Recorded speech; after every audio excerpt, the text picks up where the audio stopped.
So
Everybody in?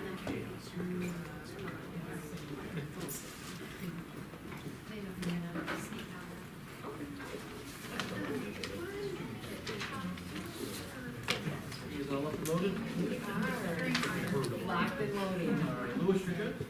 Yes, sir. How are you, by the way? Great, how are you? Good.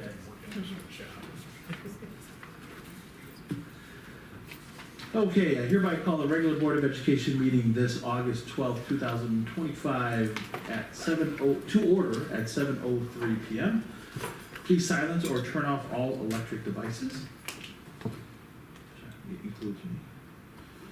And could you please join me in the Pledge of Allegiance? We have a flag in the back of the room. I pledge allegiance to the flag of the United States of America and to the republic for which it stands, one nation, under God, indivisible, with liberty and justice for all. Mrs. Freeman, could you please call roll? I would love to. Bianchini. Here. Camardo. Here. Friedland here. Grimpy. Here. Johnson. Here. Pfister. Here. Ronstadt. Here. We have a quorum. Thank you. Next up is the consent agenda. Looking over the consent agenda, are there any items that a member would like to remove and further discuss, or is there a question of clarification? All right, hearing none, I'd like to entertain a motion and a second to approve the consent agenda items in its entirety, which includes the following: Board of Education meeting minutes from July 15th, 2025, the personnel report, actual payrolls, bills and checks, the travel report, and our district goals. Moved. Second. Is that Bianchini and Friedland? Correct. All right. Please call roll. Would love to. Bianchini. Yes. Grimpy. Yes. Pfister. Yes. Johnson. Yes. Friedland, yes. Ronstadt. Yes. Camardo. Yes. Motion carries. All right, next up are RTA comments. Bob, you have the floor, sir. Thank you so much, Mr. President. Good evening. On behalf of the RTA Executive Committee and the entire membership, I'd like to thank the Board of Education and the administration for the excellent ongoing working relationship that we continue to have. Tonight in front of you, you have a change to the para committee's recommendation to the teacher evaluation plan. The Executive Board has approved that this afternoon. The Executive Board also has confirmed the small negotiations team, the table team for negotiations this afternoon. Our big team for negotiations, about 30 to 35 people, have been hard at work. We're meeting at least once a week for the past 6 weeks for about 2 to 3 hours. We're very excited. We're getting ready for it. And the next meeting in front of you, I will be bringing you our request to bargain a successor agreement to the contract. So, and it is the year, and we're gearing up for it. Thank you so much. Can I just ask how many are on your table team? Currently 7. Okay. And we may have like 1 or 2 for as alternates to sit in, but 7. Great, thank you. Mm-hmm. All right, next up are visitor comments. At this time, I'd like to recognize any members of the audience who approach the board with their comment or question by completing a visitor comment card. Please do note that the board and administration typically does not respond, and if you wish for a response, please provide your name and number or email for a member of the board or administration to get back to you. Speakers are encouraged to limit their time for others to participate. A 3-minute time limit per speaker with an overall 60-minute maximum for visitors' comment per our current policy. Okay, hearing none, we'll move forward with board communications. I'd like to recognize any board members who would like to share any board-related communications for the team. Please. 2 updates. One, I know we're going to talk about summer school. I have 2 kiddos at the science camp this week, doing different roles. One is a leader in training, one is a camper, and they're having a blast. So I can't talk enough about it when they get home, and it's been a great experience. So I think it's really unique, and I hope we do it again or something like it again next year. So I think great addition. Second update, on Friday, Mrs. Johnson and I attended a strategic planning meeting. It was an all-day meeting with district leadership to start working on the strategic plan. I thank you for including us. I had a great day. We went through 90 data slides and lots of discussion, and it was really fun. I reflected back on why I thought it was a great day and I left it. My brain was tired, but my body wasn't tired. Like, I had lots of thinking, but I had a lot of energy. So even from the first morning, getting there, there was a lot of excitement, enthusiasm, a lot of people. I just want to compliment the leaders and the team. Everybody was there, wanted to do the work. They had good feedback. They had constructive feedback. They asked hard questions, and I think everyone left there feeling better than they started, which is a good meeting. So thank you. I have a follow-up question to that. How many participants were there, if you don't mind me asking? 17? Sounds good. Okay. Thank you. That's good. Anybody else? Yeah, please. I was saying it earlier, my son, who's also in the summer camp program, is absolutely loving it. And whoever's writing the prompt questions about what to ask them, greatly appreciate it. You guys said, was it fun? Yes. What'd you do? Can't remember. So I'm going through my questions, asking about each module, and I'm getting answers. And he's not picking up, like, how do I know what modules are? It was so fun. So I'm definitely getting the engagement and appreciation for it. So what Becca was saying, hopefully that it continues on next year. Definitely a huge one. Great. So thanks for all your work. Anybody else? All right, the only thing I have is Bob invited me to attend one of their meetings a couple of days after our last meeting, and I basically just kind of did a greeting as he does to us, to the union members who were there. So it was really nice to say hi and shake some hands and see people outside of their classroom or parent-teacher conferences and so on and so forth. But I appreciate you letting me say hi to everybody and basically just reiterate the same thing he does to us. I didn't say anything out of line or out of turn, just so everybody's aware. So thanks again for having me. All right, next up is district recognition. Christy, you are up.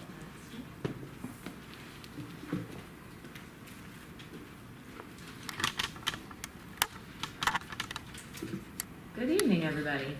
Thank you for giving me the opportunity tonight to recognize some of the shining stars in our district. As we do every month, we try to take this opportunity to really showcase those who may kind of hang behind the scenes and the board might not really know the impact that they're having on the district. So thank you again for letting me start off this way. Tonight I would like to highlight both our mentor program as well as our mentor coordinator, Mrs. Mary Flosses. If I turn it on, that might be more effective. There we go. So many of you have been in the district a very long time and you've probably heard Mary's name. You've probably come across Mary in buildings in different roles. But I'm here tonight to hopefully share some new things about Mary that maybe you didn't know. Mary has been running our mentor program fully running kind of as a coordinator for about 5 years, but involved in the mentor program for much, much longer than that.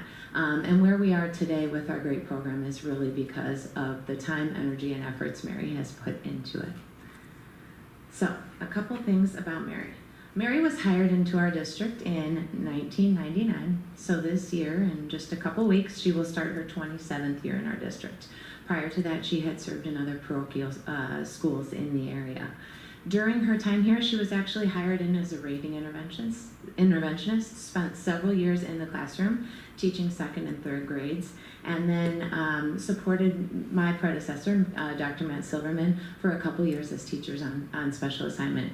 Mary was my rock, my anchor, really my go-to person my first couple years in the district. I'm not quite sure how I would have done my job without Mary's insight, intellect, and knowledge of the role, of the position. I couldn't be more thankful for her. And at that time, she transitioned into her current role, which is that of an instructional coach. Mary has been one of the instructional coaches who has been with the program for the entire time since we launched it back in the 18-19 school year. And as I said previously, over the last 5 years, Mary has stepped into that role as mentor coordinator in our district, serving all of our new teachers as well as our mentor teachers in supporting them in their journey into our district. So a couple fun things about Mary. If you didn't know this, Mary actually was born in Australia. And she has dual citizenship in both Australia and in the United States.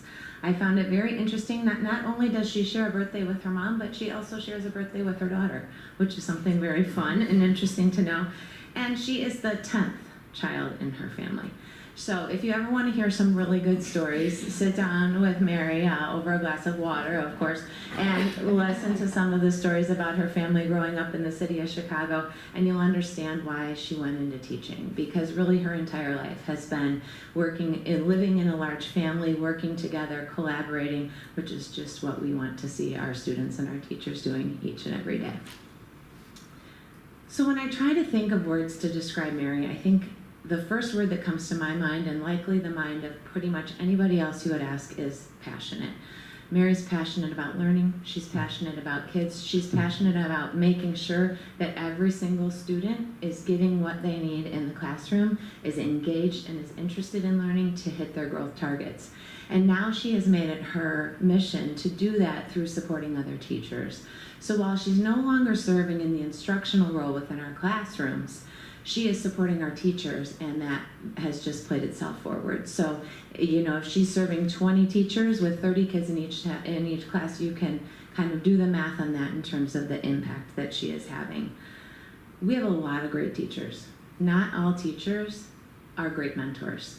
It takes a special person to be able to mentor another adult, to be able to work with adults, to help them see that they can grow themselves as professionals. And Mary has that knack, and she has brought that skill to our district, and we couldn't be more thankful.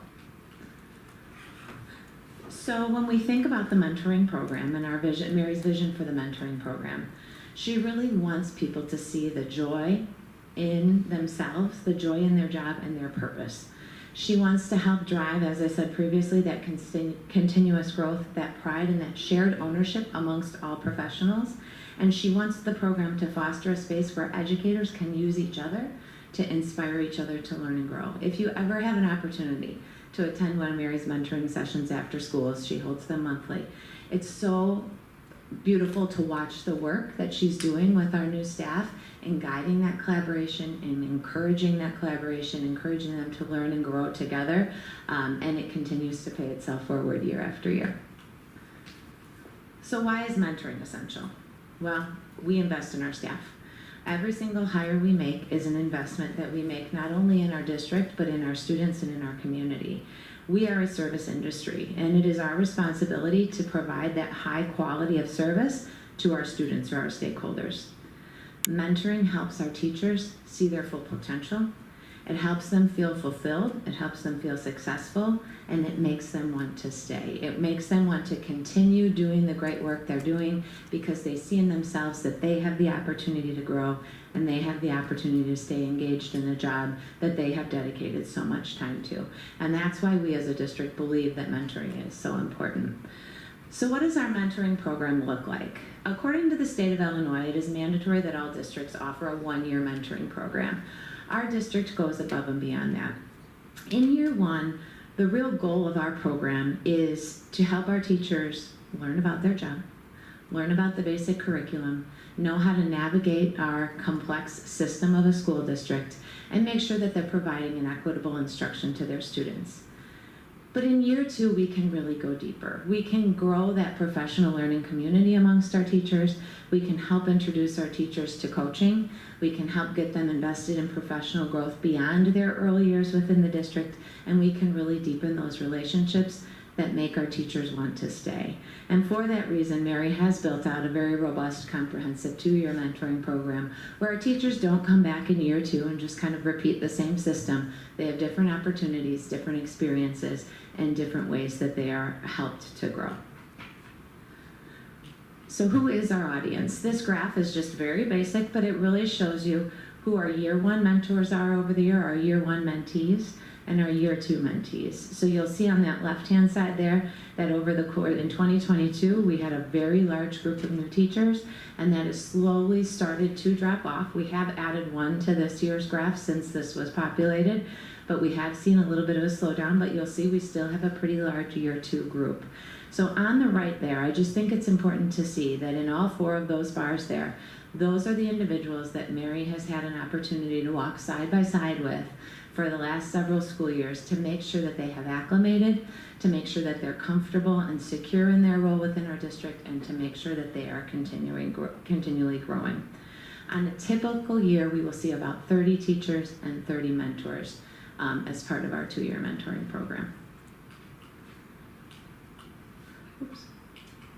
This graphic's a little bit hard to see on the projector. Hopefully you can see it a little bit better in your packets. But I want you to see that our mentor training and our mentor program is multifaceted. The primary role of our mentors is to build that trusting relationship with their mentee. We've been talking a lot about trust, both you at the board this year at III, our leadership team, and now our administrative team and our coaches are reading Trust Matters and going through that trust study. We know that if we have a relationship that's not anchored in trust, we're not going to be as effective. So as I said, the mentor's primary role is to build that trusting relationship. This is done by frequently interacting with their new teachers or with their mentees. The mentors are asked to meet weekly with their mentees. Mary provides them with prompts, reflection, topics of conversation to discuss each and every week so that we help develop and build that relationship over time. Our mentors also step in to help their mentees as they begin to prepare for evaluation cycles. Evaluation cycles with administrators can be very anxiety-provoking, but Mary and her team work to prepare the teachers so that when those administrators do start coming into their rooms, they feel calm, they feel confident, and they put their best foot forward. Mary prepares her mentors with the tools to guide this facilitation, allowing them to feel confident throughout the process. In the end, the goal of this partnership is to make sure that our students are at the center of all decision-making and that our mentors make sure that this is always the case. I didn't know I animated that graphic. That's pretty exciting. So, why a coordinator matters. Mary's an invaluable resource to our district in whatever capacity she chooses to be in, and she's served in many over the years.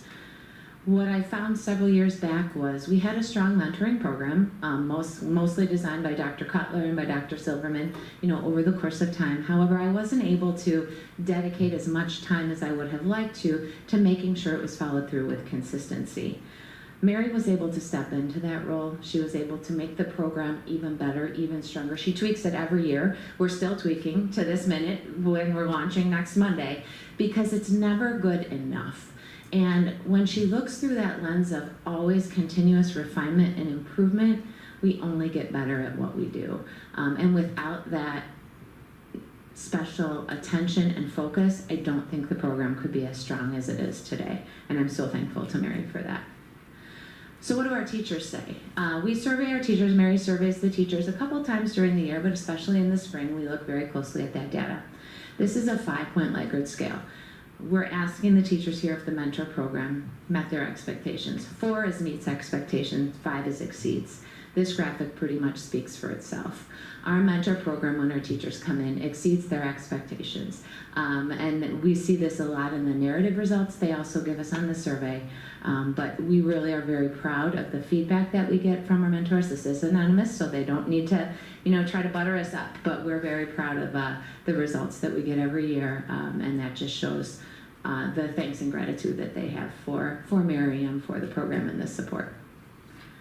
I'm not going to read these aloud. Again, you saw them in your board packet. These are just a few quotes from our teachers in appreciation for their mentors, the mentor program, and what the district offers to them. Again, this is not a mandatory expectation that we have to offer over the course of 2 years, but it is something that we hold to be very valuable, and we're very thankful for the time and attention from not only Mary, but also from all our mentors each and every year.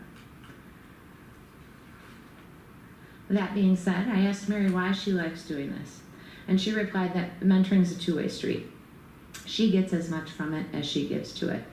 Mary never stops learning, and her passion for learning and for our kids makes her the perfect person to lead this program for our district and to lead our new teachers into the years to come. So with that, I want to say a huge thank you to the board for your support of the program, and most specifically to Mary.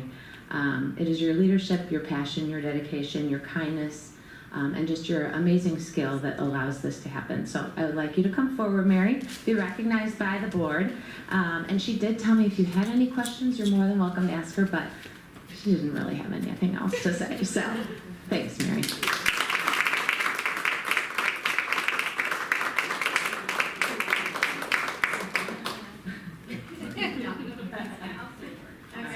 How do I not do that? Yeah. I'm blushing still, but thank you. that's really kind, and the program is really important to me along with my coaching work. I do take a lot of heart. It's who I am, it's what I do. Each year, I try to say to myself, I'm gonna back off a little bit and just kind of let things, it just doesn't work. It's not who I am. Another fun fact, well, 2 fun facts. When I began in 1999, there was no such thing as a mentor. And so it was tough. You just had to, even though I had a few years experience coming in to a brand new district and really not knowing too much, just kind of had to figure it out and depend on the kindness of your teammates and your administrators. But we know like all the challenges today. I can't imagine not having a person that designated to have a support system for. So in 99, there were no mentors. I believe they began in 2006 with ISB requiring them. And then at that time I became a mentor, and it just made a big difference, just being able to help people in a way that, that support was not given to me. So when I started, there were no mentors. My first mentor actually was Christy, and that was in 2021. So through my administration program, she became my mentor. So I finally got my mentor in District 26, and I couldn't have asked for a better mentor. So any questions? Well, thank you so much. Yes. And it's not good. Thank you. And how are mentors chosen? Do they raise their hands, or are they asked to be mentors? So there is an application process, and there are some kind of intensive questions in the application. But I think it's a combination mostly of administrators trying to find the best fit for the hire. So we really look at a number of different factors. I think administration makes that decision, and it's between principals and administrators to decide. Anything else? Well, thank you again. Thank you. Appreciate it.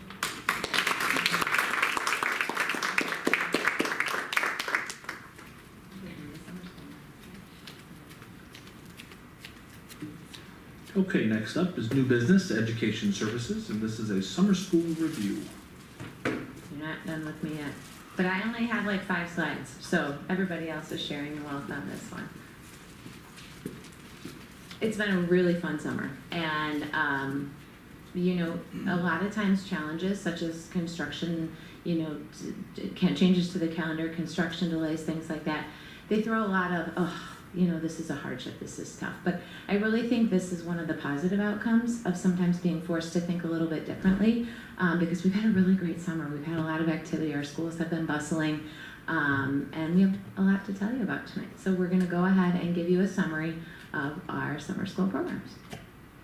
And I turned it off again. All right, so we had 3 different programs running somewhat simultaneously over the course of the summer. In the green box there, you can see a very basic summary of our typical summer school program that you've heard about for several years. This ran at Prairie Trails this year. This was in the month of June. It ran for 15 consecutive days over the course of 3 weeks. Our summer school administrator was Mrs. Katie Van Eck. She's not here tonight as she's packing for vacation that she's leaving on tomorrow. But I promised her that we would make sure to do justice to the program and tell you all the great things that happened.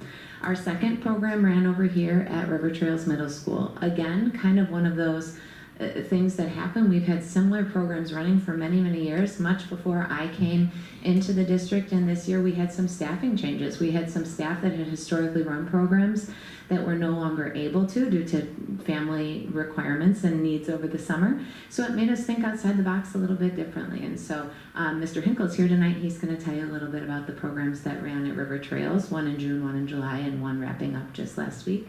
And then, of course, as we've heard about already tonight, you'll hear more detail about Camp Invention. This was Alicia's dream last year. She would have loved to bring it last year, but being the first year, having so much going on with a first year of a major construction project, we decided to pump to the brakes a little bit last year and roll it out this year, and the timing couldn't have been more perfect. So this evening, you're going to hear about all 3 and get a little bit of a synopsis, and then we can address any questions at the end. So starting out with our ESY in summer school, again, as I said, it was in June for about 3 weeks. We ran a 3.5-hour program at Prairie Trails. Our staff absolutely loves being at Prairie Trails, the environment is just perfect. The size of the building is ideal. And it's great for Carrie and I because our offices are right there and it just works out beautifully. Our focus areas are our special education students that qualify for extended school year, our multilingual learners who we consider it our moderate to high needs multilingual learners, so our students who have more English development needed, and also our students who might need some additional support and foundational skills in literacy and math. This year we had approximately 101 students, so our enrollment was down a little bit from previous years. Our attendance rate was fantastic this year. We really had strong attendance, and I think a lot of that had to do with some of the partnerships that you're going to hear about and the engaging activities that Katie and her staff brought in to make sure that kids wanted to come to school. And we had really 76 students with 0 to 1 days. In the summer, when it's hot and the pool's open and families are going on vacation, that was just something that we're very proud of. We're able to run on a pretty lean staff. We had 3 office staff, however 2 of those job share, 2 of our secretaries job share. We had 15 certified staff and 6 support staff or teaching assistants. This is our staff. I'm not going to read all the names to you. This was Katie's first year. As you heard in the past, you know, we've had previous directors. We were sad to see them go, but Katie stepped up this year. She applied. Dr. Cohen and I were very impressed in her interview this year, and she did a fantastic job. We started planning. I think we met weekly starting in January or February. Katie was on top of it, bringing agendas, staying on top of everything possible, and she ran a fantastic program. So it was really nice to see her shine in that light. A lot of the names probably look very familiar to you for summer school staff.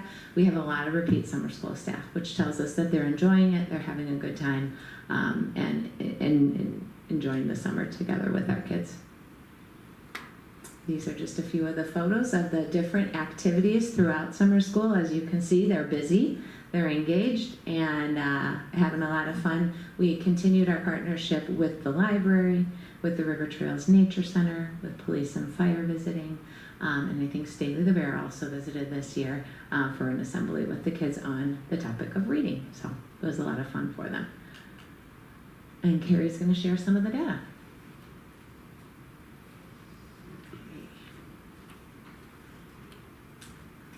So we always survey parents and get their feedback near the end of the program to see what they think is working and any suggestions they might have that we should use in designing the program for next year.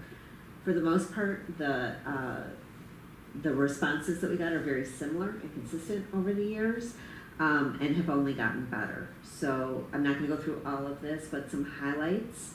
100% told us that they really are in favor of the length of the day. 3 weeks consistently is coming back as a positive for families. They see a great deal of progress in their students in having this consistency with structure, coming to school every day and having some academics along with a balance of fun and a good use of their time. Additionally, parents let us know that their kids were happy to come every day, which we saw. You know, they would come, they would meet in the gym, we would see them with smiling faces, happy to see each other, so that was great to see. They always appreciate that we offer a bus transportation to and from. Parents reported that their kids enjoyed camp, which is an option afterwards through the Park District. We don't run it, but they do, the Park District comes to Prairie Trails. They do enjoy that option for their family. They did comment that it was a bit hot. Not that we could do much about that, but that was in some of their comments. And they appreciate the extended day option. Continuing on that parent feedback, this just shows over time how things have changed in their responses. Previously, we did run a 4-week camp. That changed in the summer of 22-23 to 3 weeks. And overall, you can see that it continues to be in favor. So the length of the term works well for parents. You'll see soon it works very well for staff as well. We didn't ask about the June timeframe because with everything in particular with this summer, we didn't have an option. So it worked. And I think that a data point that Christy mentioned is that the kids were coming. So if we had seen more attendance issues, that might be something we want to look at again, but with everything that we offered, it looks like it worked out really well. And a positive impact consistently is 100%. So that's a huge data point for us. As interested as we are in parent feedback, we always want to hear from the staff and what they are telling us and any changes or suggestions that they might have. 100% of the teachers surveyed told us that the length of the student day was perfect. Full mornings and then done for the day. 3 weeks continues to be 94% said it was perfect. 6% did say it was too short. Timing of summer school, staff over time have always indicated to us that June works well for them. They get a little break between the end of the school year and summer school, and then they get to enjoy the rest of their summer before coming back. 100% reported that they were happy they chose to work summer school, so that was huge. Additionally, they really appreciated Katie Van Eck's leadership. They appreciated the summer programming that she brought in. We do really stress that balance of fun along with some academics, so she did a great job bringing in some community partnerships. And to Christy's point earlier, Prairie Trails is just so convenient for families and for staff. It's got a great, easy layout. The only thing that was brought up is the older kids struggled a little bit with the outdoor space. Doesn't work quite as well for them. And then this is the teacher survey data over time. So again, 100% this time we're in favor with the length of day. We've seen consistently 80% and higher, 94% this year for the length of the term, the 3 weeks. They all appreciate the June, and 100% see a positive impact in kids. So good data continues to be appreciated by families, and our staff want to come back, so that's always helpful. A quick question, Carrie. Yes. So, for the feedback, do you feel that you had an adequate number, or not adequate, but that you felt good about the number of respondents? I know that we have the percentages, and they're very, very positive. So staff, I would say, is a little bit higher in the percentages that we get as far as the surveys. Parents, it's a little bit lower, but I think that what we can go by more is the interest in our programs and that they continue to send them. And again, seeing the kids every morning and how happy they are. So yeah, I think it is a good valid indicator. Okay, because I was one of those parents that tried to fill out the survey, and I told Jody I've had this loop of Google Drive and Google email issues, so I wanted to say that I loved it. I was one of those parents who did not get to submit a response, but yeah, just as long as you feel like, yeah, you're getting the feedback that you need. But it's amazing.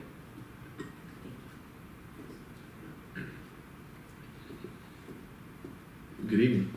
So it seems like once August rolls around, anytime I'm talking to family, friends, or really anyone that knows I work in education, it's like, when do the kids go back to school?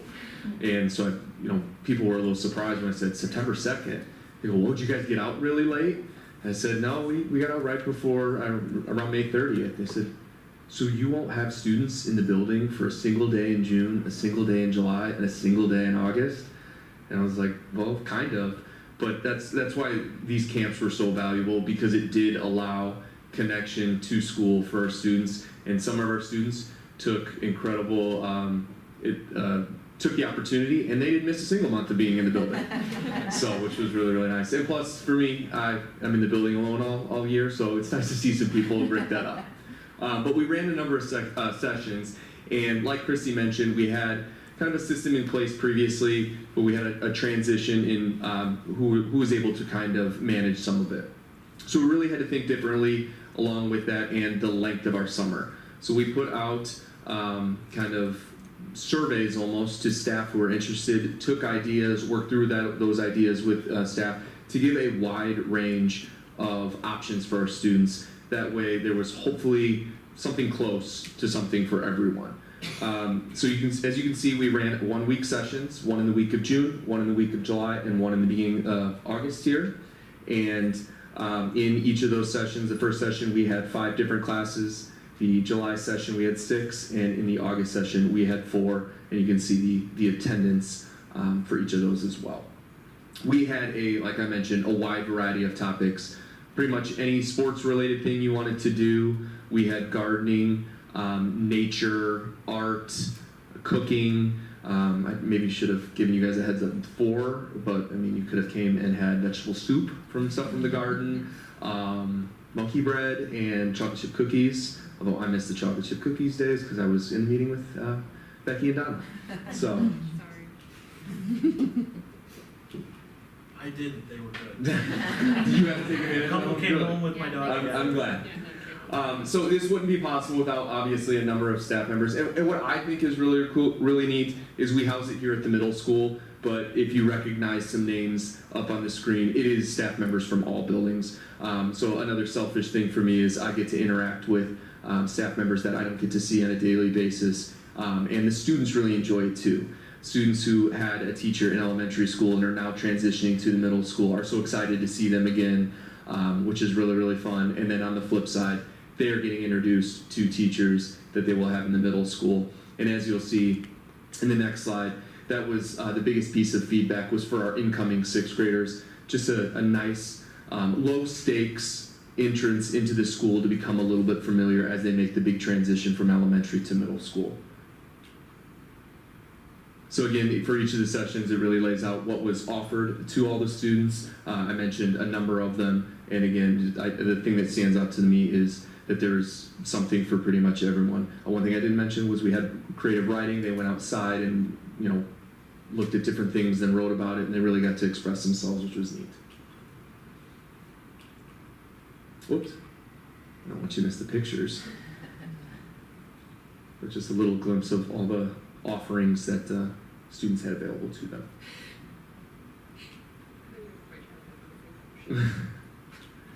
And then I believe these were the vegetables that went in the vegetable soup. So obviously from our greenhouse that is in the back of the building.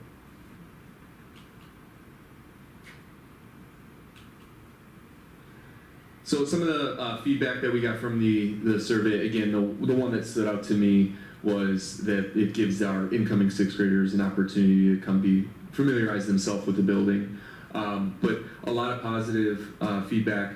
Most people said it was a perfect length. There was about a quarter of the responses that did say it was too short and they wish there was more of it. And then as session 2 was less people, they thought that session was a good length for our students. But you can read some of the quotes that parents provided. But overall, it was a nice refresh to our summer offerings, and I think just kind of provides us with the opportunity to build off of it for next summer as well. Can I ask a question? Absolutely. So the length of the program seems to be too short. Was that how long it went per day? That was only 1 week. Okay. So each session was 1 week. Right, but the sessions are okay. It says length of program. The sessions 60%. are 3 hours. The session is like the 3-hour chunk in the day, and then the program was Okay, Yeah, the program was a so they week. wish it was longer than a week. Correct. Whereas the time of the day was okay. Right. Gotcha. Thank you. I just want to thank you again for the variety of programs, and my son went to all 3. The session he didn't think would be his favorite ended up being his favorite, so trying new things. I also think that at least the middle school program is a good example of the school being a central part of our community.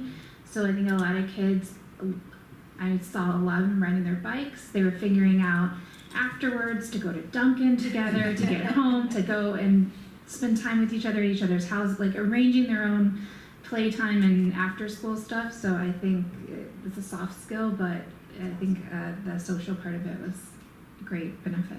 Yeah, and I actually noticed something similar to what you mentioned about your son. I would walk into sessions and be surprised getting to know some of the maybe 7th and soon to be 8th graders, surprised that they went for a session and not a different one. So it was neat to see kids maybe going a little out of their element or trying something new as well. Thank you.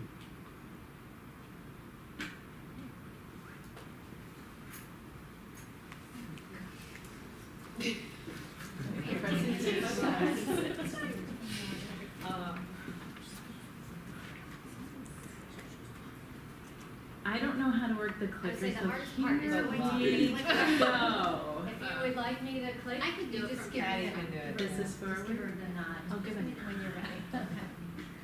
All right. I'm Janine Wagner, and this is I'm Holly Magnani. and we just started yesterday, our camp convention. We've been working on this since probably May, a little earlier than that, maybe even with registration and whatnot going on.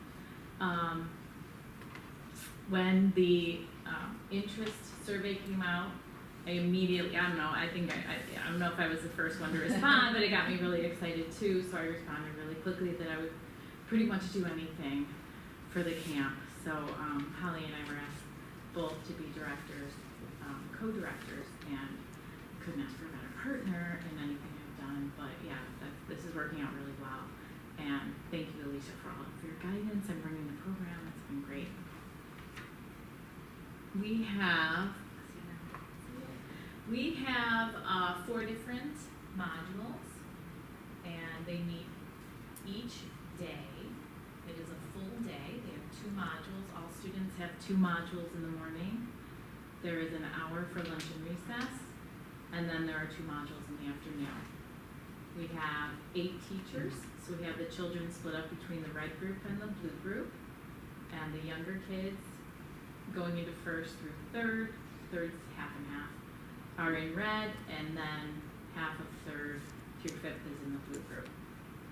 And that's how we run our day. We have 2 certified co-directors, and we have 8 instructors, 1 for each groups. And then each camper group also has a leader in training that rotates with them. So those are some of the middle school students that signed up, and it's been really great for them too to gain some leadership skills and really take initiative in the classroom with helping out and being little like teacher assistants. So that's been really cool to see too. Is there So here are the different modules, the illusions workshop. These are videos, actually, what's embedded there that show the different projects that the students are working on. Some of you have probably heard about all of these, but the illusion workshop, the claw machine, and the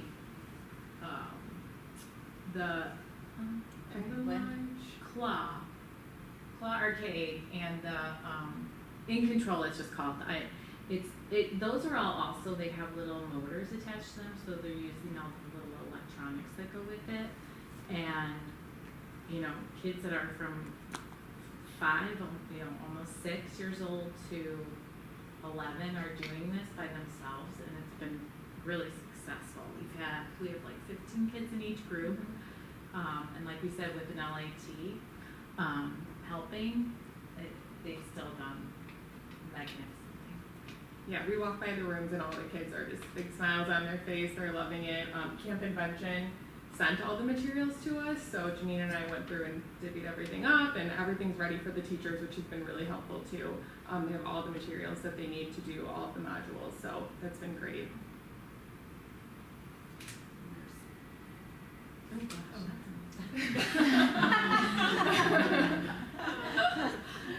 These are the teachers. Again, you'll probably recognize a lot of the names, some of them also from summer school. And those are our leaders in training. A few of them also have siblings that are taking part in the camp too, which has been really exciting. We purposely did not pair them together. But even though some of them are disappointed about that, they wanted to be with their siblings, this I think also did allow everybody to grow in their own direction and not have their older siblings telling them what to do during the camp and feeling they're in charge of that. But the leaders are incredible, the ones that we have. And you never know, you never know if those are skills that they have. But Holly and I decided we would treat them like campers that are learning how to lead. So we really go through at the end of the day. We have comment section from different teachers who are giving them praise and feedback. We have procedural things that we need to talk to them about for the next day to keep in mind. And then we have responsibilities that we want them to make sure they pay attention to and go through. And then we have time for questions.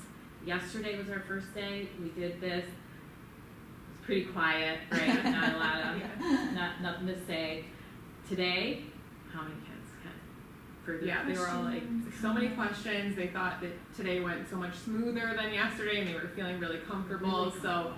Yeah. it's exciting to see them come out of their shells too and really Yeah. take on the roles. Yeah, that was the biggest change too. So I know, I mean, our campers, yes, are doing a fantastic job in the modules. They're having a blast. They're really engaged, very engaged in the activities. But I don't know, kind of feel most proud of the leaders also. So I really hope we can continue that. Oh yeah, here's some photos from day one, right? So day one, they were already building a lot of different prototypes to what they would be learning.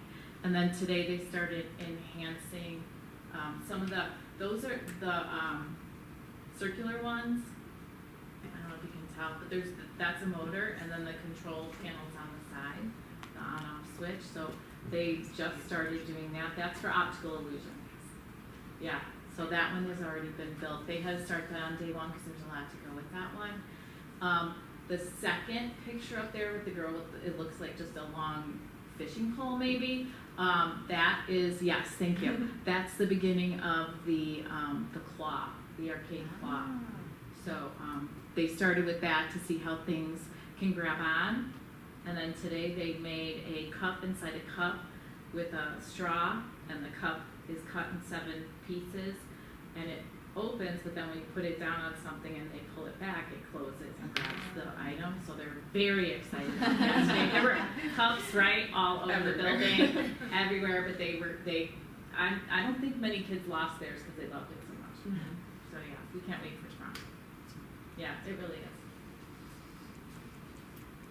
I think that's it. Any questions?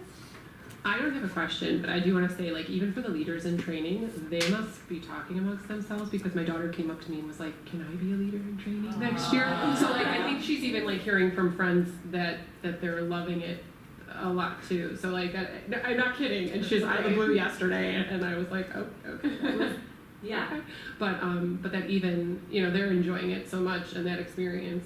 That, I mean, it's just twofold. You know, you have the kids in the camp, and then you have these, you know, students that are trying to do nice service work and stay involved. So kudos on all ends and for the programming in general. It's really neat. Yay. Yeah. Good to hear.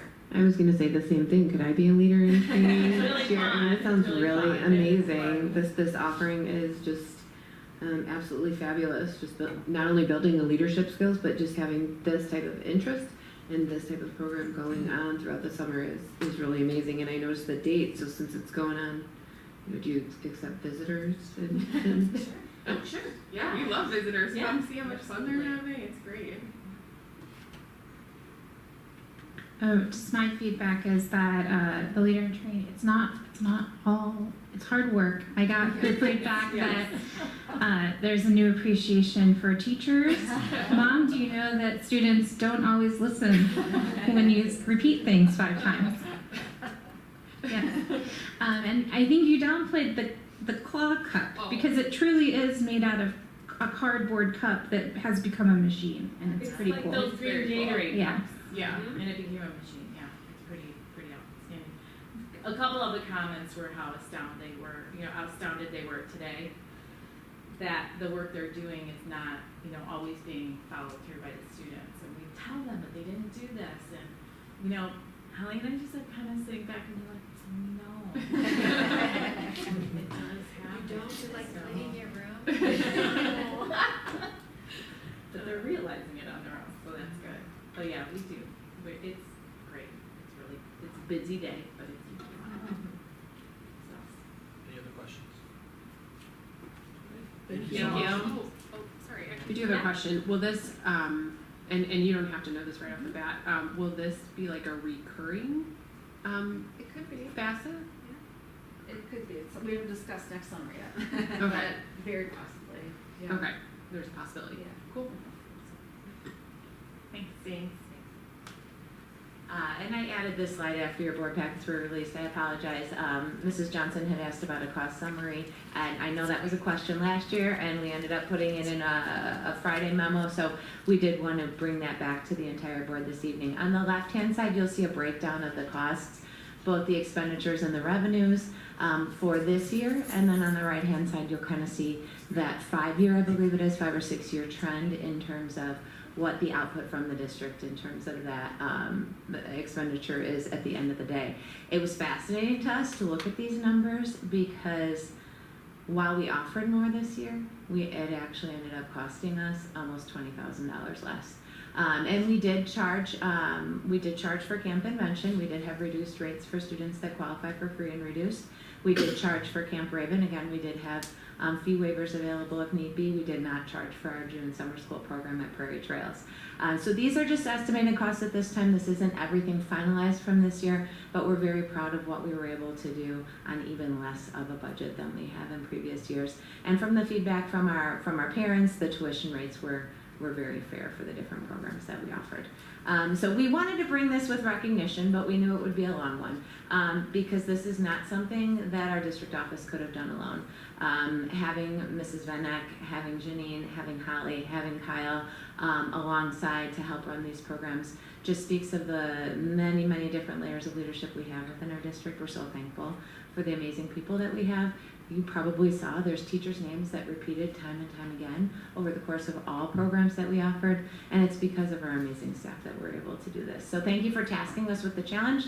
Thank you, Ryan, for the long summer, and for giving us the opportunity to do things a little differently. We're already thinking about next summer and how we can continue some of these great options. So thanks for listening.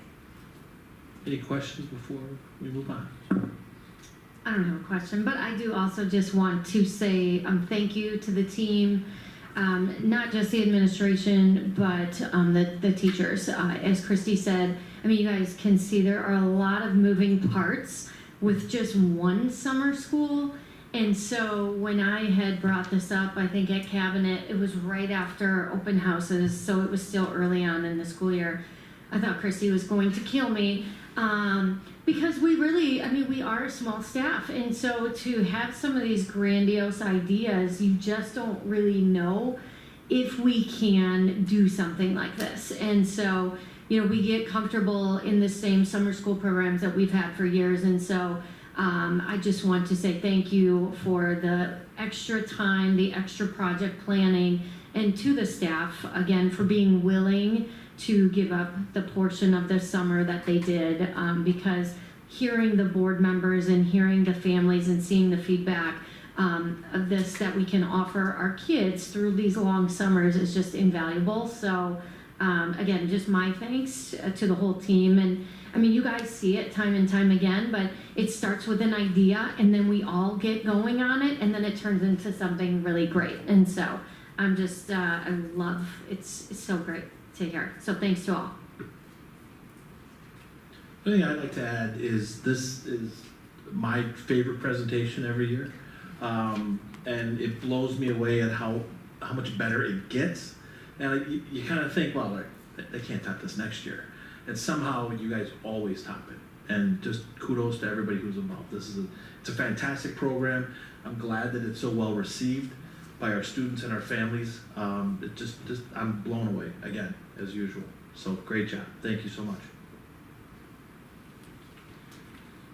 And next up is business services. Ryan, you are up. So I will start with the construction update. To start off, we've got a video coming out in the Friday newsletter coming out this Friday, brought to you by Ms. Stephanie. I think it was already a sneak peek last week. Oh. So maybe they've already seen it. It was in the board. It was in the board book, but we're going out to parents. This Friday's newsletter. So other highlights, still going on. We're finishing flooring, painting tile. Things are really progressing over there, starting to close some of the ceilings, so it actually doesn't look like a construction site in every room anymore. But just moving on, there was still a lot of exterior work. We had a big crane over there a few weeks ago. The crane was so big, we had officials from Milwaukee come and say, what are you guys doing? They made us put a flag on the top of the crane, but it did not stop progress. We also have all the major utilities that were refreshed going in there.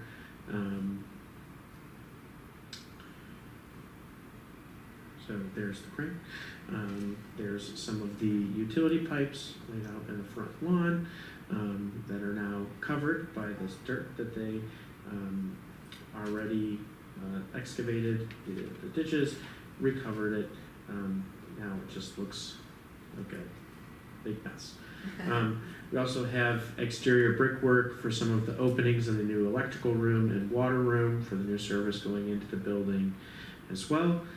And then also the cafeteria floor at Highland has also been redone. So they're redoing it again. There were some issues. Euclid, sorry. I say Highland. Highlights, and yes. The floor there is in place.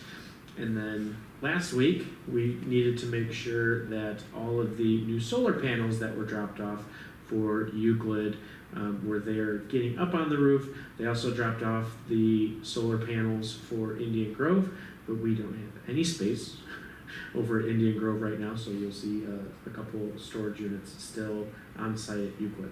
But they were able to store the solar panels up on the roof. We're just kind of trying to finalize permits with the village and the ROE in order to basically start installing the solar panels. So we're excited about that. Quick question about the Euclid flooring. Are we all good? We're all happy with it now? They came in. Or is it still being? We weren't. We didn't accept it the first time. There was still some bubbling and stuff with the first round. So they've come back, they've ripped it out. They've agreed that it wasn't up to par, and they're replacing it. So everything, we have all the material. We didn't wait to rip it out until we had the material on site. So currently they're refinishing the floor again. What is that? Is that vinyl or is that epoxy? Or? No, that is a it's a type of vinyl. It's basically rolled out, and it's got a little cushion on the bottom, so it doesn't leave any marks from any of the cafeteria floors. It's basically the same texture that's in the elementary gymnasiums, as well as the Prairie Trails multipurpose room. So and here it kind of looks like a polished cement type look, but it's smooth, it's got a little give, it's soft. So is that the old or is that the new? That is the new. Okay. The old was a VCT. That is the old new? The one that just got tore up? Yes. Correct. That's the one that got tore up. That's the one that got tore up. But that's what it will look like. And not the pre-construction floor. That's Yes, the pre-construction floor new was to the this year, old but 12 by 12 the VCT. in place. Yes, Little column A, little column B. precisely. Yeah, go ahead, sure, sorry. So, 3 weeks. 3 weeks. Students are back in the building 3 weeks from today. Yeah. Very exciting. I think that like the school will be ready. Can you talk a little bit about the projects that will be going on after school start? Most of those are outside. Like, do we think solar panels or like even the asphalt at Indian Grove will have to be done? No, so the asphalt is set to be torn up next Monday, Okay. and then replaced probably on Wednesday or Thursday. So we expect the asphalt in the north playground to be done and in. Yes, there will absolutely be little cleanup here and there, but as we had a walkthrough this afternoon, bathroom fixtures are going in. Quickly after that, the partitions are going in, and then basically the bathrooms are done, which is definitely step one for day one, because we need bathroom fixtures and running water. We have water; those are getting tested. Like I said, most of the ceiling tiles are now going in. Above ceiling inspection for the far west wing was done and accomplished, so basically that whole wing is set and ready to go. And then this Friday is the final above ceiling inspection for the other two wings, so that they can really close things up. All of the flooring is in with the exception of a few classrooms in the far east wing, and then those half the flooring's up, and then this weekend they'll finish the corridor. So by this weekend, or by this time next week, all the flooring will be done, with the exception of the cafeteria in Indian Grove, because that's kind of the last step. You know, they're repainting areas now. They've painted everything, and then, you know, a new construction crew will come in and scrape the wall, and they have to repaint it again. And they know that's part of the project. But the nice thing is then you can kind of see where those imperfections are again. So they're doing that. I mean, we're ahead of pace from where we were last year at this time, with 3 weeks to go. So It's great. I know. It feels weird. Maybe because we're the second last week. Last year was like very. I don't know. We were all nervous. I don't know. I feel more calm. Were? No, you weren't. Still I are. was. I get nervous every day, and then I come in and I kind of calm down a little bit, and then I go home and I'm nervous again. No, that's fine. That's fine. It will be done. The kids will love it. It'll be great. But My yeah. Indian Grovers appreciate Euclid. They like it's so nice there. I'm like, yes. Any other questions? I'm not nervous. That's not a question. Anybody else? Okay, enrollment update. Still you? This is just basically an update of, I think we brought last numbers of where we ended the school year in June. Still monitoring things in some of those classrooms, but essentially, you know, as of this point, 3 weeks left, we're set. We're not going to add any teachers or reduce any certified positions. But overall, the enrollment over the summer didn't fluctuate very much at all. Kindergarten numbers were actually down from where we were in June by 2 students, you know, some moving away, a couple new move-ins, but some moving away. Overall, 4th grade at Euclid kind of leveled off. Again, Dr. Megerly and I have been watching those classrooms very specifically, watching where the students are during the day too. You know, averaging, I think, just over 20 students during the main math and ELA time slots in the classroom. So, you know, we don't expect there to be any trouble in 4th grade. And then, you know, 1st grade at Indian Grove is a little low, but, you know, 1st grade,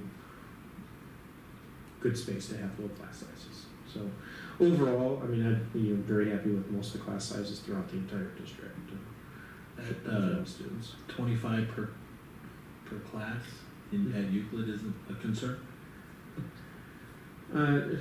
No, so between the ACE program, students at Euclid getting pulled out for other instructional type programs, you know, during the main instructional time with the students, there's only about 20 students in the classroom.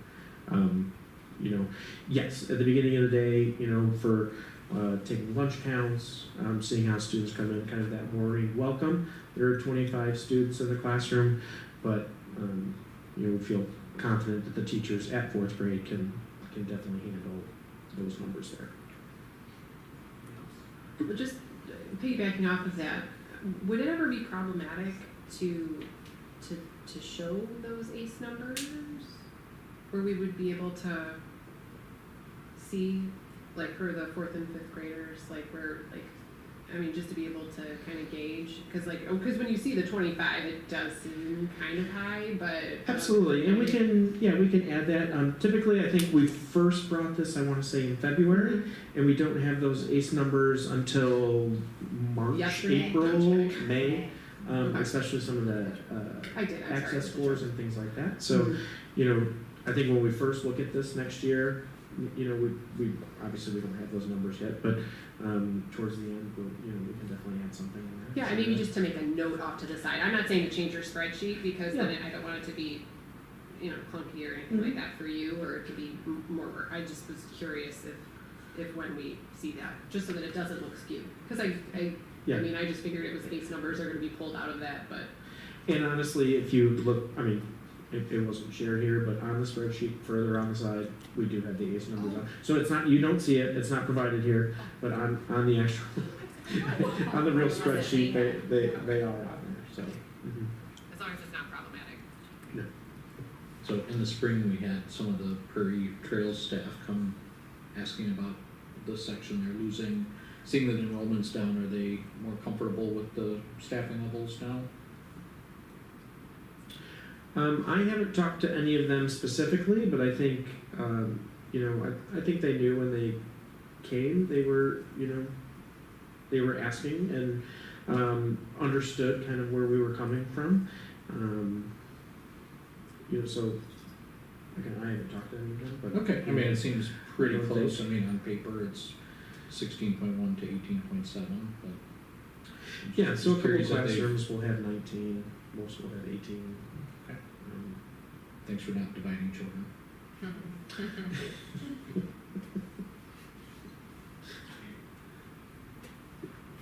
Any other questions? All right, thank you, sir. Next up is the committee updates. NSSEO, Mr. Ronstadt, you are our representative. So we've completed the handy dandy form here that. Great job, by the way, Robert. Thank you. So any questions, comments, concerns? We do have a presentation. So it's been reproposed that there be a two-tiered governance structure. Included in the packet was an initial but not approved articles of agreement for the next month. I'll be looking for some direction on whether to vote to advance it to the districts for an official 90-day review process.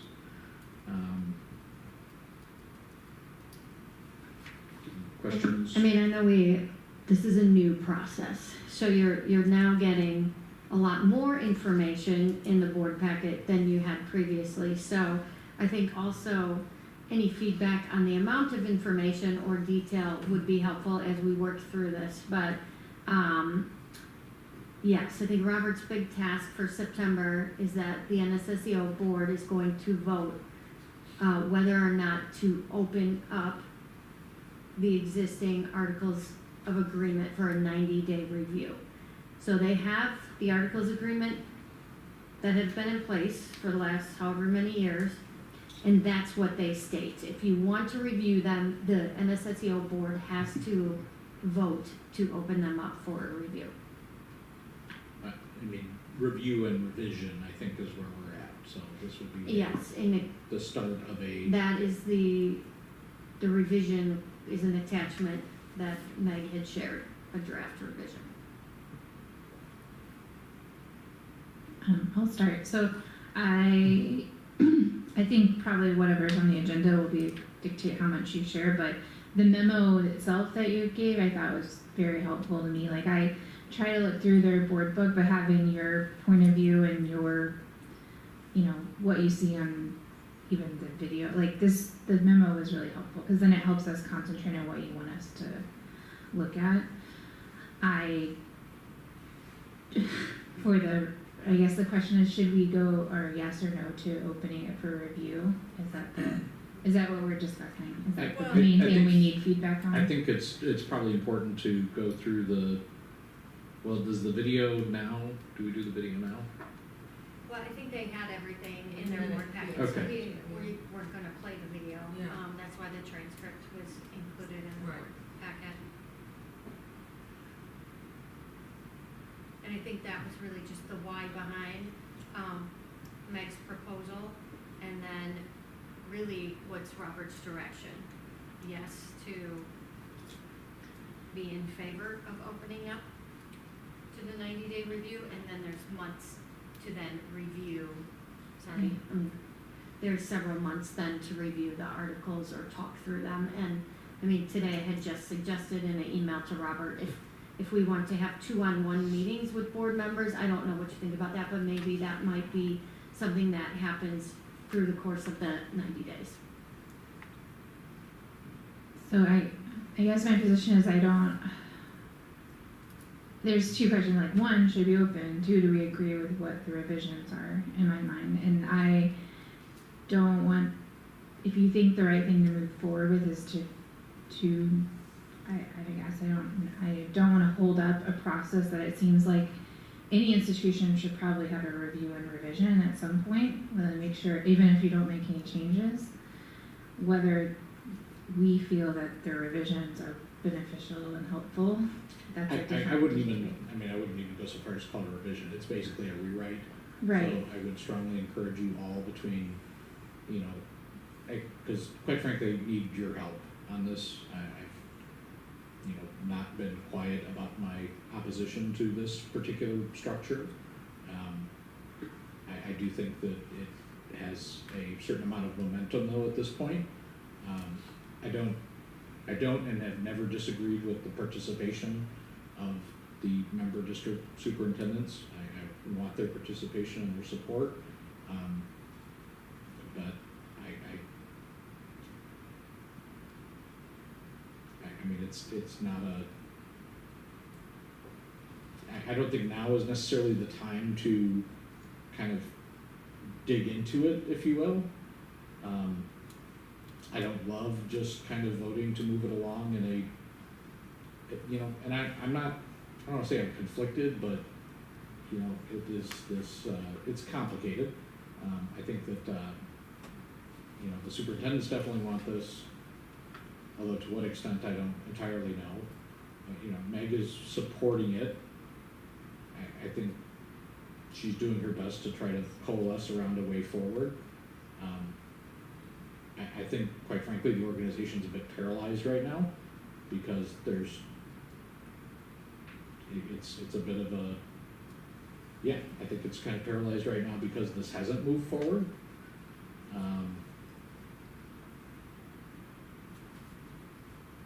But I have a lot of concerns about it. But I do think that I would like your support to advance it to the next step, which will put it into a formal review process. But I do seriously ask for each and every one of you to take a good look at this. Please, let's pull together a meeting.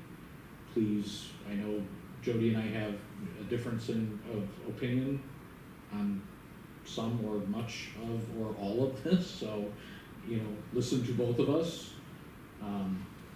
I've kind of become, you know, I'm slowly coming around to something of this sort has to move through, because, like I said, otherwise, I just feel like it's just not, I'm gonna hold back some stronger language, but otherwise it's just not gonna move forward. I mean, nothing is going to move forward. Because the leadership there is torn between listening which board or which direction they need. And you're trying to drive it out of me. I think that the superintendents want decision-making authority to some degree, correct me if I'm wrong, but in some degree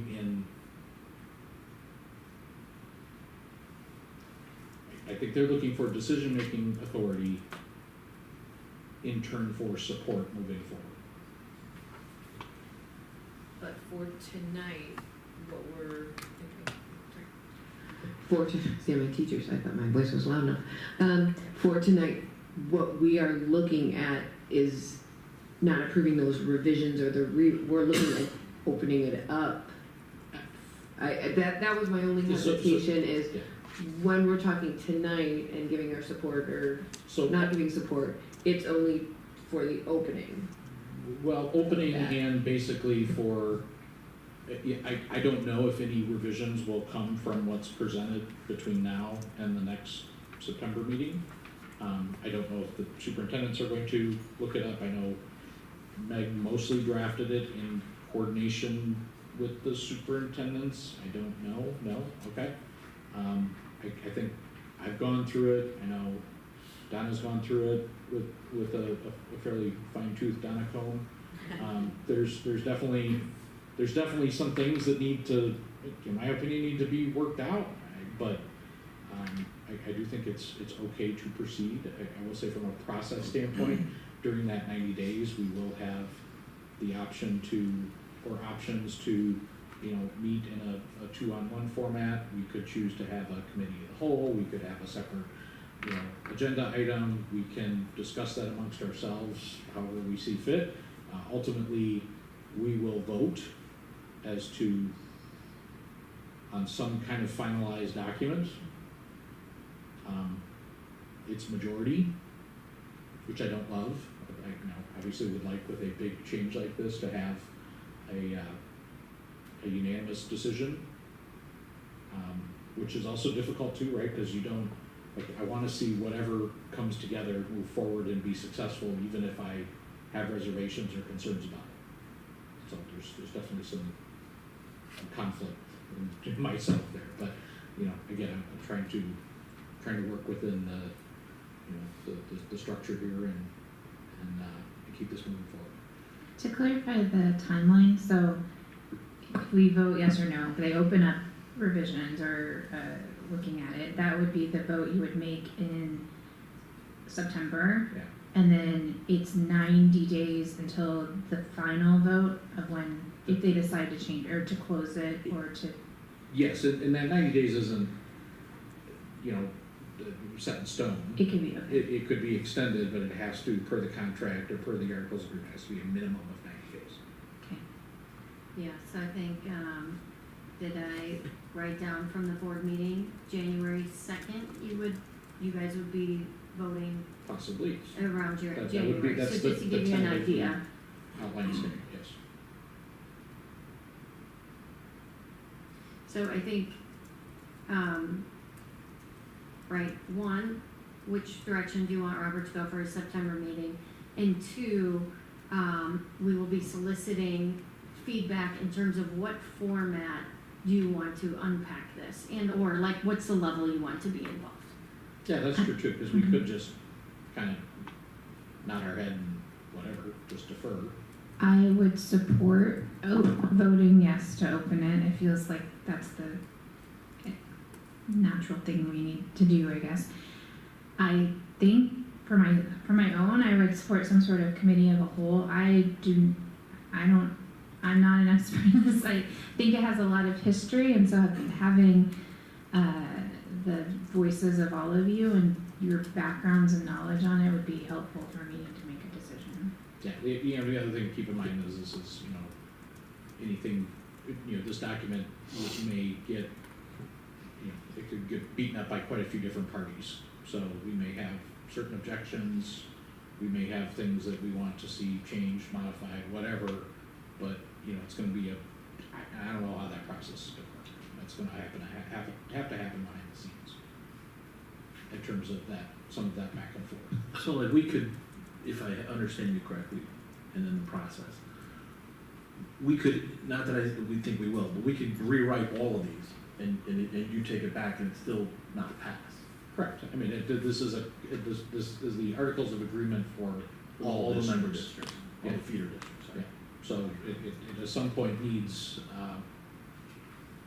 any changes or recommendations we need. I guess I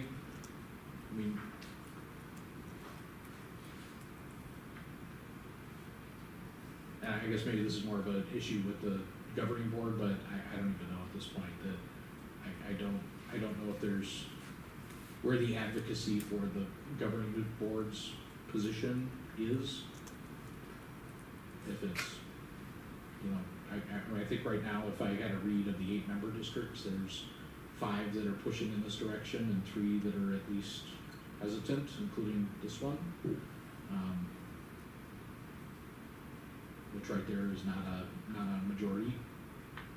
You know, I've been more vocal about it, so I can certainly persuade you guys to a point. That's why I'm asking, you know, in terms of fairness to, you know, but I do think it's important somewhere that somebody, you know, counterbalance or balance some of the provisions at some point.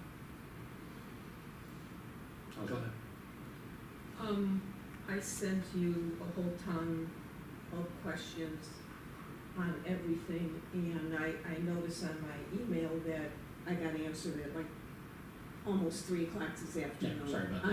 I'm not on my thing at that hour of the day, but nonetheless, in regards to this whole thing, one of the questions I asked was, I would like to have a copy of the articles that you are operating under now. I want to know what NSSEO is operating under now, because I am not in favor of what you all are advocating of opening up this articles that we received for review, when the whole dang purpose of doing this is to create an operating board with the superintendents. And I'm against that. So I would be against opening this because I want to see why this new set needs to be, I mean, the whole purpose of this is the operating board. Excuse me, if you go through this thing and read it, and you guys, as Robert knows, I sat and went through it with a fine-tooth comb, and I think I forwarded his answer to you, to all of you, regarding 2 of the questions. So I want to know, what are we operating under now? Because the whole purpose of changing the bylaws is not to go through it and just tweak it. The whole purpose of changing the bylaws is to establish an operating board. I can share the original old copy with you, with everyone, so that you all have it. I think you shared the one with the edits. Yeah, I shaped the so one. that might be helpful Well, I shaped too. the one with the track changes. Okay. So you can read the original document in there, in the sideline. I mean, you can also Google it. It's posted publicly. Okay. Does anyone else have any input for Robert? Well, just one thing, Donna, that was very accusatory. You all, only one person has voiced their opinion so far. Becky has. Don't say you all. Not everybody has said. Okay. We haven't taken a straw poll or anything. Okay. And I have one more thought that I had when I was reading all of this information. So what happens, how do we reconcile, we as a board, reconcile if the superintendent says, I recommend we do this, and the board says, Robert, no, you go in and you vote no, superintendent said yes, we say no. How do we reconcile it? I think that those details need to be ironed out. I think that as written, I have many of those same concerns. I apologize for responding to your message late, but as written, I don't see any way for the governing board to override the operations board. Exactly. There's no veto authority, there's no ability for the governing board or our home districts to change it, to change this document. Again, with the proposed revisions, and I think some of this stuff will get ironed out.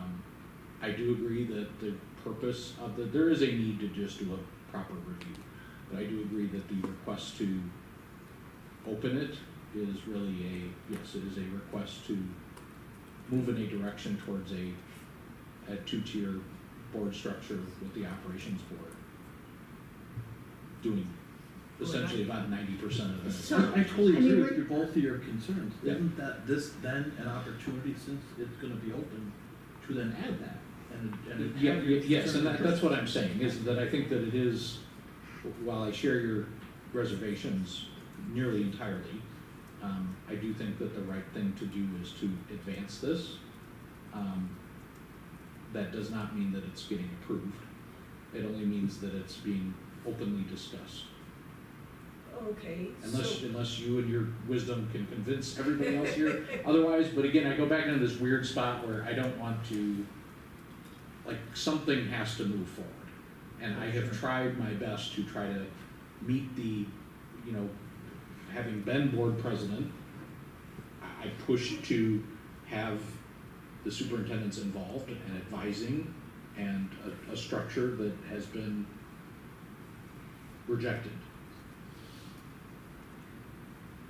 So now the proposal that's back on the table is this. And they're asking to move it into a review phase for discussion. So I don't, keep going down, I don't know what to say other than that. In rebuttal to opening it up, you're saying open it up. I don't know how this board will come to any type of a reconciliation. Maybe we will, we usually do, but nonetheless. It seems that our superintendent is in favor of this process. So, Well, I wouldn't make any assumptions because nobody has asked me straight out. You speak most of the time.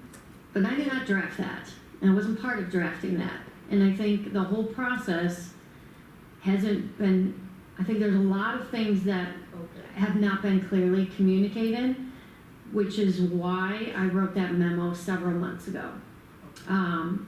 And I mean, I haven't even read through all of these, so to comb through the details of this, I think we're on step 10 before we even get to step 1. I'm with Robert that like the organization is paralyzed a little bit in this system. Like we have to keep moving forward. I don't know that, I wouldn't say that this is maybe the end all be all, but I have not even combed through these. I didn't sit at the table and develop these. Okay, so then are you saying that any concerns that we have, even if we as a board if the majority of the board has concern X and we're against concern X, you will take it and take it back to the superintendent's committee and let them know that your board majority isn't really in favor of X? Well, I think like we don't even know what that structure looks like. My understanding is that we are making recommendations to the governing board, but the governing board may be the ones voting on it. But I don't know how that's all going to play out. Like this is last week was the first time this draft came out. So Robert and I sat a month ago to review the articles, which was not this copy. So we have gone down this road, and then it moved this way, and now we're back this way. So I think, like, again, step 1 is to open this up and then start talking about what's in here and what's best. Okay, so I guess I already started talking about it when I sent my questions. Yeah, Donna, like you are definitely already 5 steps ahead of the rest of us, but that's not a bad thing because I think that helps.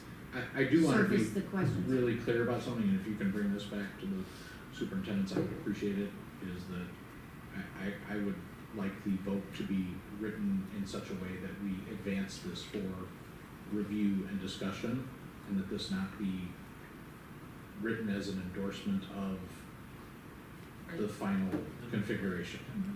Does that make sense? Yes, absolutely.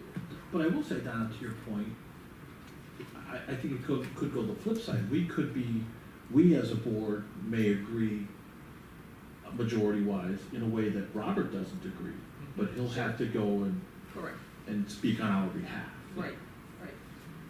Yeah, and ultimately, like I said, I think that there's a certain inevitability about some of this structure moving forward because, I mean, unless some of the dynamics at the other member boards change or there's some shifts there, I don't see that some configuration of this is going to advance.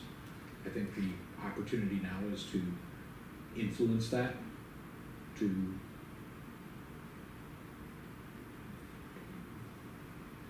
I'm just gonna leave it at that. Okay.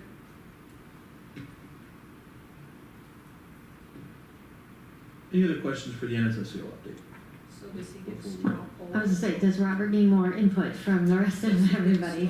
No, the direction I'm taking, if it's agree that we advance it, and then, like I said, Advance the opening of it. Advance the opening of it, but like I said, I just want to make it clear that we're not endorsing anything other than opening it for a revision.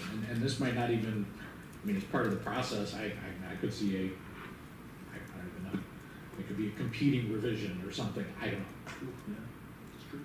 Right, because this is just a starting point from Dr. Schnorr, but there's nothing stopping anybody from going through and saying, well, here's the counter proposal, here's a revision.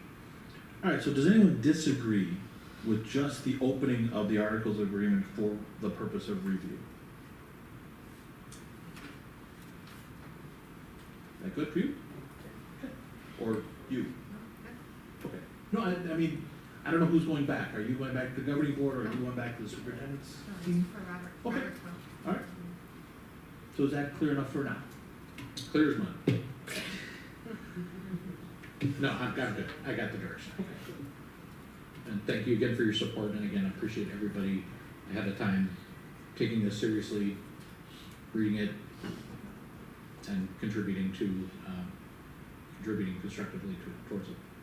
So, I know you, what is our deadline? I guess I do have a question, I apologize. What would then be our deadline to come back to you or schedule a committee of the whole to then discuss these? I think that's gonna have to be a separate meeting. I was gonna say, if we could get a time, like, you know, like our strategic plan, you have like a timeline, you have like actual colored boxes, and also like some almost like rules of engagement. Like, if you want to submit a counter proposal, when do they need those by? And what format should that be? And what's that process? Because we don't know. Yeah, I actually think to get that ball moving, I would actually ask Dr. Magerly to help move that forward.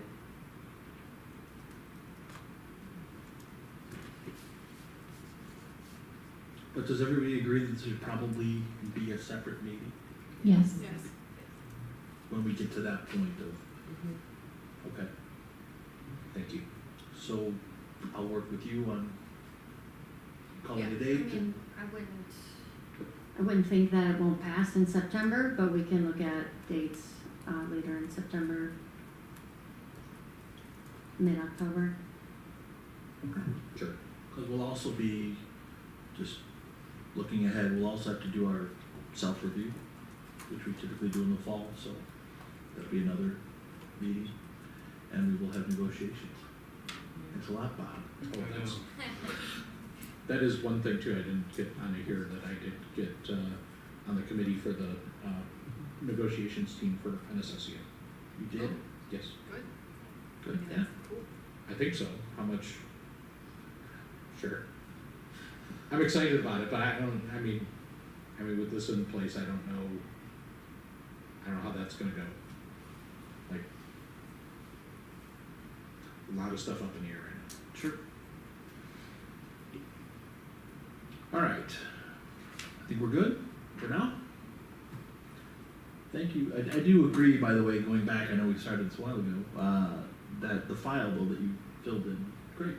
It's a great tool. Thank you, it was good. Sorry, paperwork's not my strength, but I try to give good solid updates to everybody, but I do really thank Dr. Megerly for the suggestion and the template, and I do think that will help with communication now and into the future. Good. All right, next up is the policy committee. Mrs. Friedland, you are our chair. So we had a meeting tonight for policy press packet 119. The majority of these items were for review and like footnote updating, small minute changes, so nothing to the policy's like meaning or intention. We did have one for gift giving that we talked about, and then we are gonna do our recommendation for 520, which is our sexual harassment policy.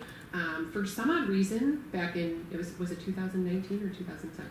2019, maybe, I'm not sure why we would have passed the chance up to put this resolution in place, but there is an exhibit that is a resolution to prohibit sexual harassment, and that is new to us in terms of accepting it. Like, we already have a policy in place, obviously we don't condone that, and we have a lot of procedures in place for both employees and everyone else to notify and to make sure that people are trained appropriately so that that doesn't happen within our schools and community or the school setting. So but we're going to go, we would recommend obviously accepting this, and it's just new, so please make sure to read it. It's a resolution, it has a lot of whereas in it because that's what resolutions love. And then we just discussed one other up-and-coming policy piece that we're going to keep an eye on for the future. So, is that enough detail? Perfect. Yes. So, thank you. Okay, next up is the president's report. We're back in session almost, so we've got some events which are exciting to see. We've got Chicago Dogs game on August 24th. New staff orientation will begin on August 18th through the 20th. We have our Institute Days on the 27th through the 29th.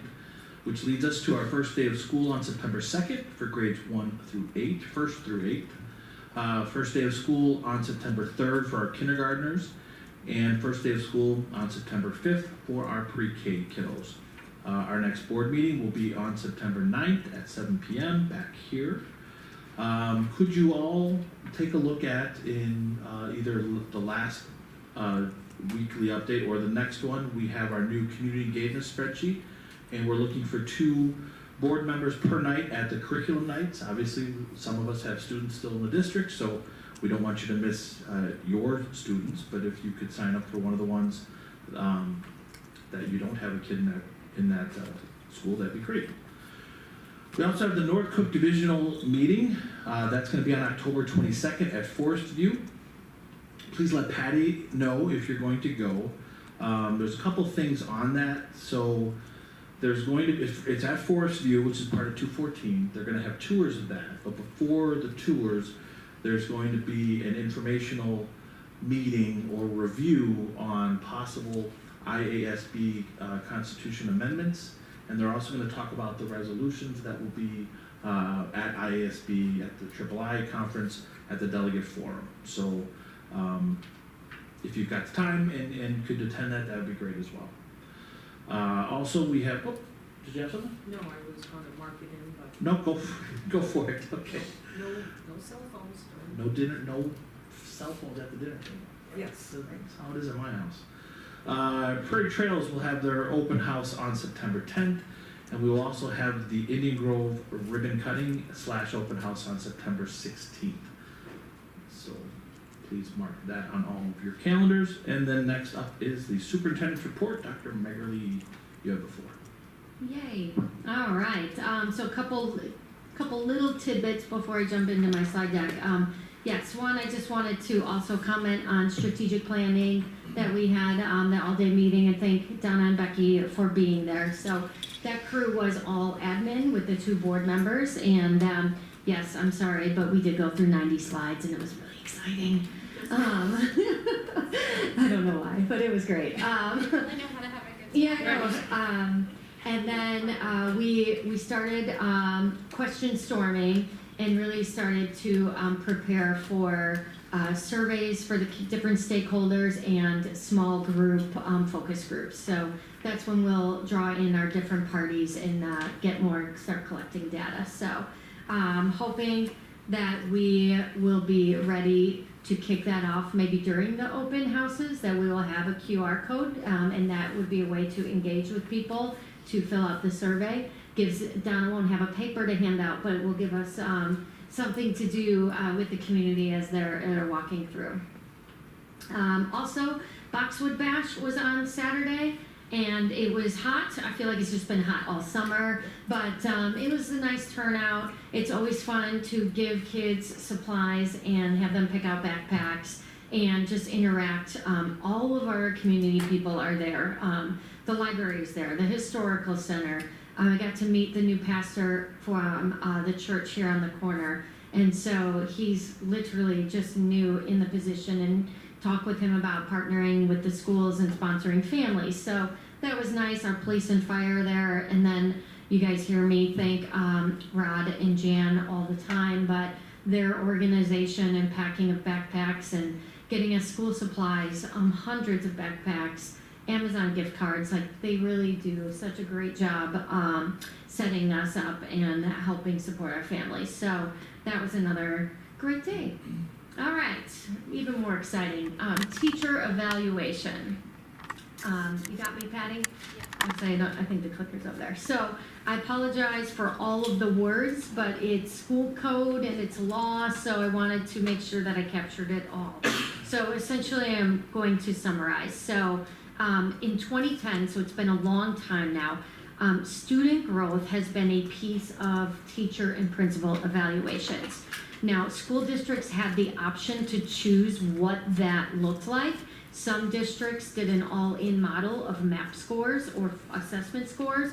River Trails has used a student learning objective, which is basically, we call it an SLO because we abbreviate everything, but basically it is It's kind of like a mini dissertation that teachers would develop at the beginning of the school year. They would have a long-term goal, they would assess their kids, and they would have to meet and measure whether or not the students that they chose for that objective met the goal.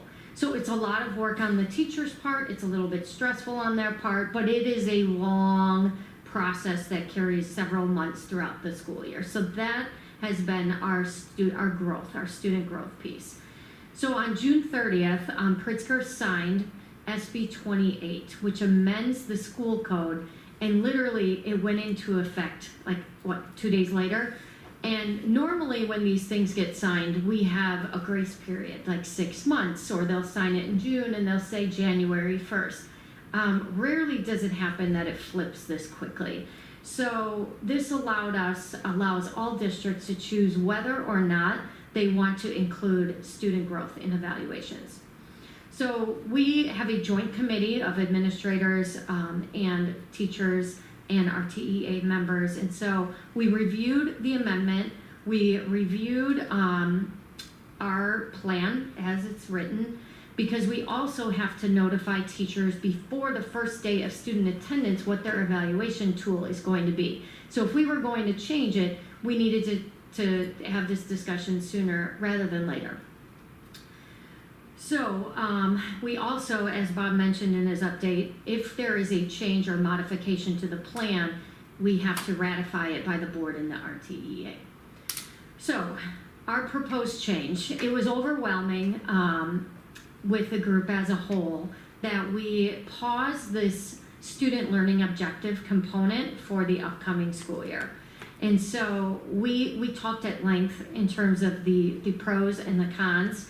And we know that student growth is very important to us, but we felt like the underlying rationale was that this model doesn't accurately represent the vision and the belief that we have for teacher growth, which is part of the evaluation plan, in turn informing student growth.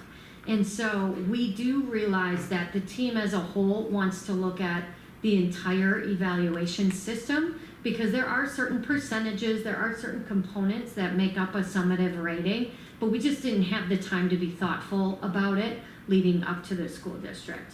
And so by pausing this piece of it, the return on investment, the return on that time that is so valuable, can really be spent on the Danielson framework, the other part of the evaluation, and really go deeper into assessment. I mean, there's all sorts of components that we can dedicate that time and repurpose that time and invest it in the traditional part of the teacher evaluation system.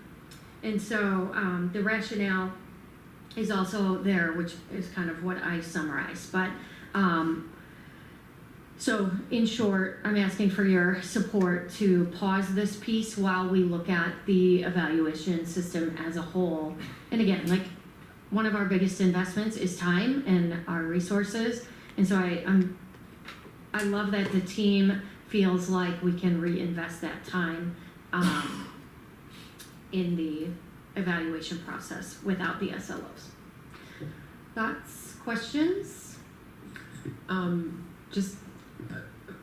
From my perspective, I am fine with this. Obviously, not because I don't want students to grow, but I feel like when teachers have a chance to do their evaluation, or have their evaluation and go through their evaluative process, and be reflective and be intentional on their teaching practices and how they can better administer instruction, understand the curriculum better, I feel like they can teach our kids better.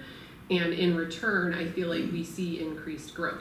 I appreciate that this is supposed to be, apples to apples, but it's not, just based on obviously scores and growth numbers across the board.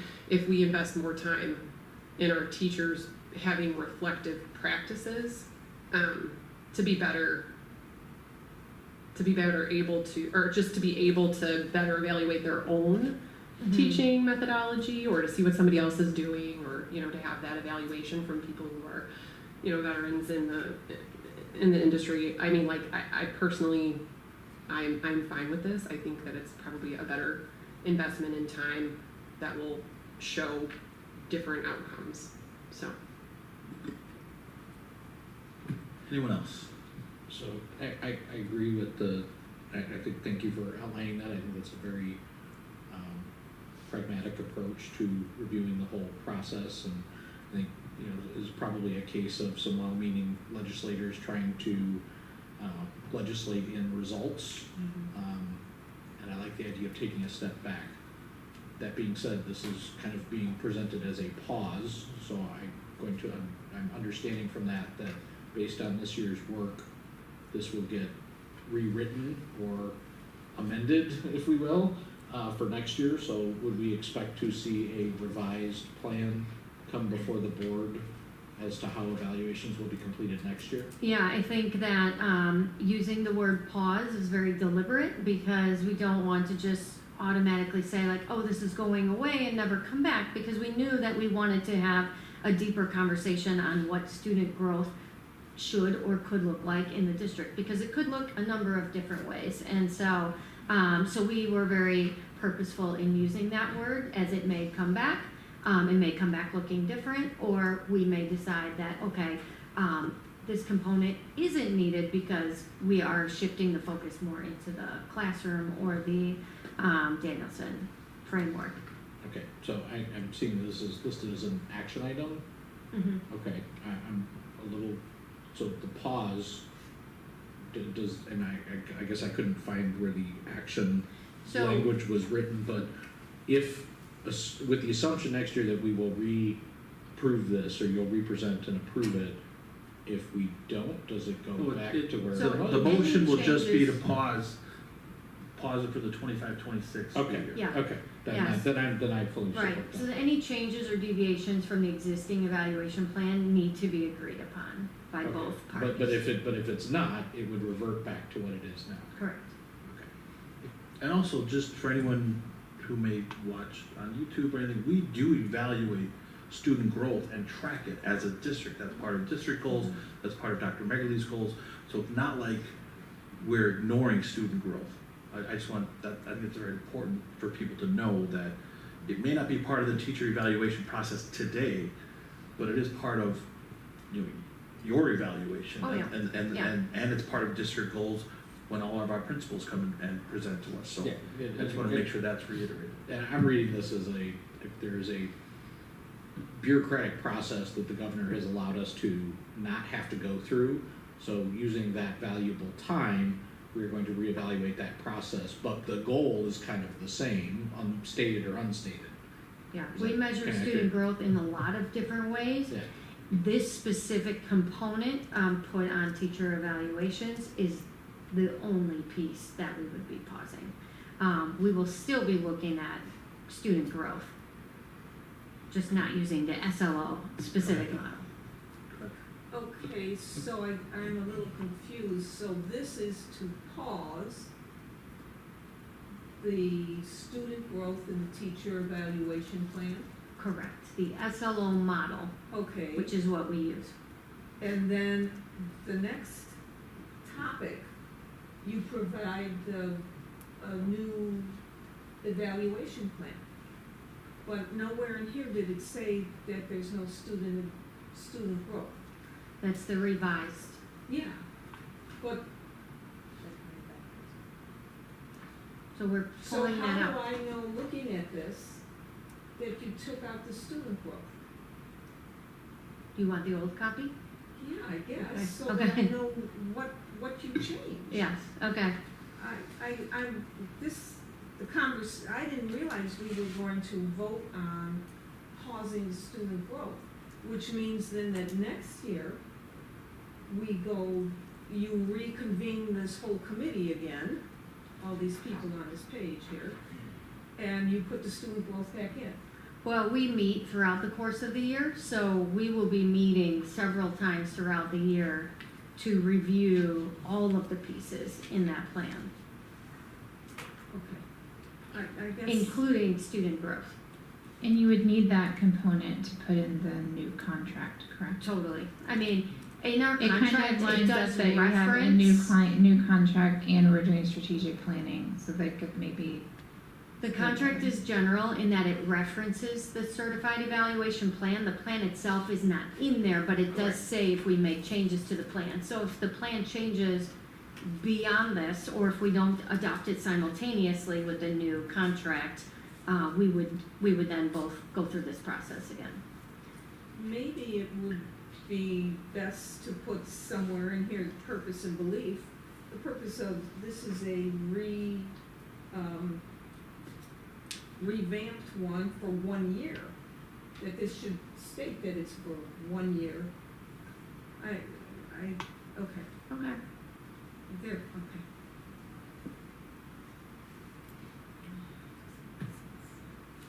All right, let me entertain a motion and a second to adopt the modifications to the 25-26 teacher evaluation plan to pause the student learning objective model. Motion. Wait, is she done with the report? Or going back to the superintendent Done report? with this. We're done with this portion of the superintendent's report, but it's an action item. So we- See, this is why I was. Alright, second. And I apologize, I was caught off guard there just for a second. Was that you? Moved by Ms. Bianchini? Ronstadt, second by Pfister. Okay, thank you. Any comments or questions before we go to roll? Well, sorry, so now I'm confused. Like, so are we going, like with Donna's suggestion of having this document that we've seen be altered to include the 1 year, like, pause? Or skip, I'm so sorry, I think the year is on it, so it's for this year. We have to present the evaluation and the way we're evaluating teachers every single year before the first day of school. So, and so we update the dates, but we are meeting throughout the course of the year to update that. If you feel like it needs to say a 1 year plan, I mean, we could totally put that on there. So we can modify via vote the action item if we want to clarify something. If we could, well, then, I already called for a motion, so we would have to vote this down and then have another motion. But it's just to modify, read the motion, please. The motion is to adopt the modifications to the 25-26 teacher evaluation plan, which is pausing the student learning objective model. Yeah, I think an edit of the year, how the length of it is not changing the motion. I think it's implied, I'm understanding it. I know it could be a little clearer, but. Bob, are you okay with that? Oh, absolutely. Okay. And that's what we voted on as well, such that it would be for the 25-26 year, that it's a pause and it will revert back, next year if no action's taken. So. Well, is that keen to add that? If no action is taken, it will revert back to the. I will come back. Oh, okay. I will come back either way and give you guys an update of where things landed after we run through a series of meetings. Everybody okay with that? Done. And or that may show up also just in negotiations. So you will get more information as we work through this process. I'm fine with voting it down and adding more language to clarify it if you want.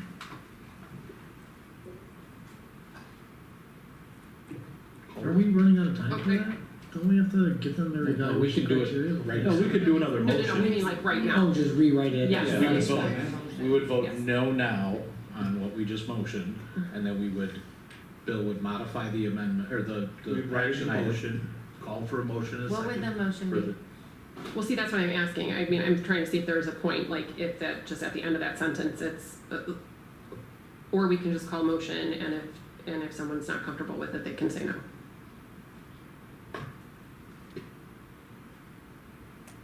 But I would need to be. I have no problem saying no. I know, but if it makes it unanimous, to make an agreement, like, there are some cases, like, this would be nice because then it shows that we're all behind this pause, like, that's what I'm trying to say, for our teachers and for. I can also abstain, because I'm confused. Is there something I can answer that would help? Or am I making it worse? Might make it worse. Just go Mr. ahead. President, okay. Call roll. Okay. Bianchini. Yes. Pfister. Yes. Camardo. Yes. Grimpy. Yes. Johnson. No. Ronstadt. Yes. And Friedland, yes. Motion carries. Okay, that was interesting. I apologize if I confused That's okay. anything. Next up is the preview of the start of school information. Oh, yes, thank you, sorry. I thought you were gonna switch gears. Okay, back to school. What did we say? 3 weeks? Busy, busy. All right, so a couple of things. Preparations are under the way. We have been working on planning for opening days. I'm sure you've seen communications. In our data retreat, we noted that our August newsletters from the buildings and the district, not that it would be a surprise, but these are the communications that are most frequently read and most frequently clicked on in the community. So these are the most important. This is the time when families are wanting that information. We have been busy with the facilities, which you've kind of heard through the summer school, prepping our technology, getting the staffing onboarded, and as I mentioned, the strategic planning, kind of kicking that off. So looking at our opening days, I think one of the biggest highlights that I want to make here is that a lot of it, and most of it, is professional development and training. And so I think that I've been a part of some school districts where their opening days are really just about like, okay, who can we get in for this keynote speaker that will be great and dynamic and welcome people back, but then you don't really revisit it throughout the course of the year. And we've paid tons of money for those people. I mean, they're great and they're wonderful speakers, but I feel like the things that we have gotten really good at is this alignment bit, and that and our professional development is really designed, these days are really designed to lay the foundation for the year. So we have basically 3 learning threads that will continue through the Thursday late starts, and also is a continuation of some of the work that the buildings have done last year. So our first day is kicking off with 2 of our partners from NSSEO, who's really going to launch the keynote, and again, continue that work through the rest of the school year. And that is really focusing on meeting student needs. And that is, that has been work that's been started last year, has been received really well from the buildings. And so I love that we are continuing that into this year. We're going deeper, and it's going to continue on. Following the keynote, the BLTs, the building leadership teams, are going to have their own like boot camp sort of a training, which we have never done. But again, we know that we are wanting to strengthen these school improvement teams and these building leadership teams. And so they're going to have time to work on their own collaboration and teamwork prior to the start of the school year. So that is a great addition. The second PD thread throughout the course of the year is that integrated technology piece to enhance curriculum. Obviously, we've invested a lot in our technology. We have dabbled in AI, and those things are going to continue throughout the course of the school year. It's really being purposeful with integrating the technology to enhance our curriculum. So we will see that continue throughout the course of the school year.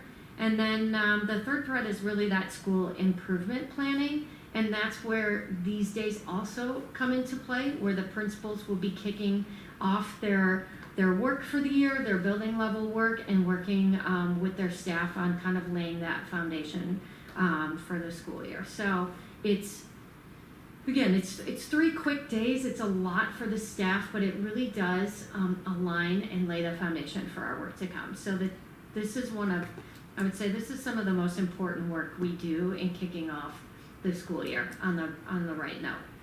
I had a question. The Indian Grove staff, when can they get in the building, or when is the estimated date they can get in the building? So what we did last year, we all start the first day at the middle school, and that's the plan again.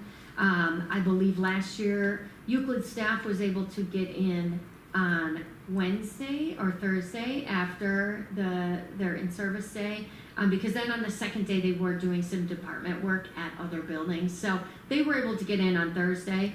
As Ryan said, we're ahead of pace. Was that the word you used? I don't want to say it now because somebody will hold us to it, but I have no reason to believe that they won't be able to get in on those opening days. Is that okay that I said that? Is lightning going to strike me? It's going to be Becky's fault if any of you have to. No. I only am curious because they have new technology in their rooms, and I know they're excited to put that. Yeah. As I mentioned, communications have been going out and are going out. Transportation is probably the next hot topic in terms of routes.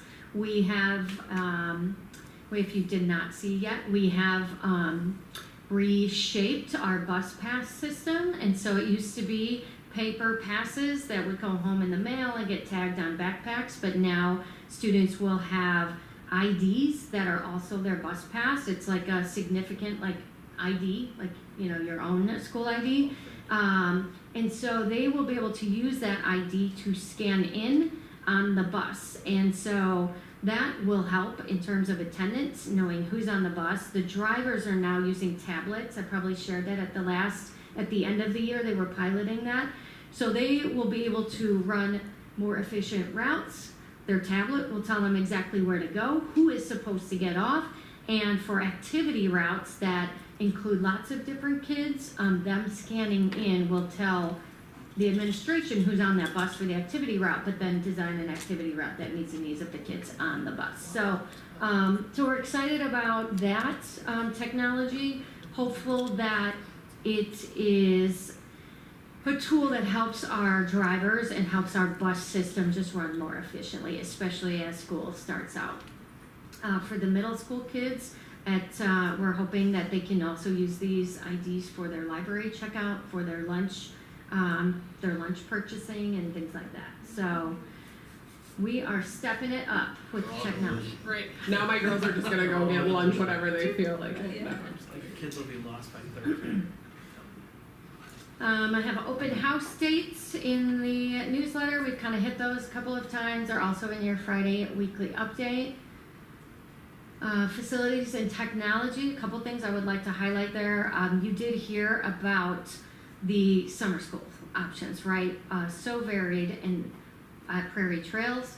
We had it at the middle school, and now we have it taking place at Euclid. So we will highlight and recognize the custodians next month, but the traffic and the flip of programs and prepping the rooms and the buildings for all the different summer school sessions has been a lot more traffic and a different pattern of work than the custodians are used to.